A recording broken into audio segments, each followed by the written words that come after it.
టీడీపీలో కోవర్టులు ఎవరున్నారో చంద్రబాబుకు తెలుసని, పార్టీలో కోవర్టులపై సరైన సమయంలో చర్యలు తీసుకుంటామని లోకేష్ చెప్పారన్న మాజీ మంత్రి భూమా అఖిలప్రియకు కౌంటర్ ఇచ్చారు టీడీపీ నేత ఏవి సుబ్బారెడ్డి.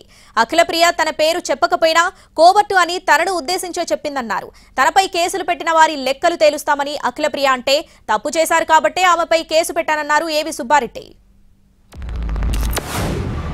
వాళ్ళ గురించి నేను మాట్లాడడం జరిగింది. సో డెఫినెట్గా చంద్రబాబు నాయుడు గారి దృష్టిలో అది ఉంది. లోకేష్ గారే బహిరంగ యువగలం టైంలో చెప్పినారు, కోవర్టు ఉన్నారు, డెఫినెట్గా వాళ్ళ మీద చర్యలు తీసుకోవడం జరుగుతుంది.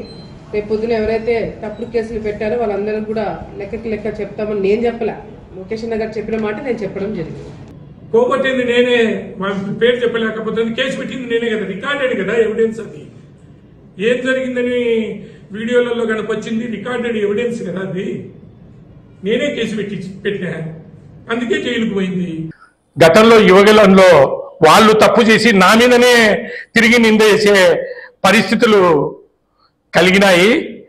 అటువంటి ఈ సందర్భంలో ఇక్కడ ఏదైనా చిన్న పొరపాటు జరిగినా ఎవరి వల్లన్నా కానీ అది రాష్ట్ర వ్యాప్తంగా జాతీయ అధ్యక్షుడు వస్తున్నాడు కాబట్టి అది బాగుండదు, మీరు ఆలోచన చేసుకోండి అని చెప్పడం జరిగింది. వాళ్ళు రిక్వెస్ట్ చేసుకుంటే పార్టీ మీద గౌరవంతో మెట్టు తగ్గి నేను పార్టీ ఆదేశాల మేరకు మానుకోవడం జరిగింది తప్ప ఆళ్ళగడ్డకు పోకుండా ఆపే శక్తి ఎవరికి ఏవి సుబ్బారెడ్డిని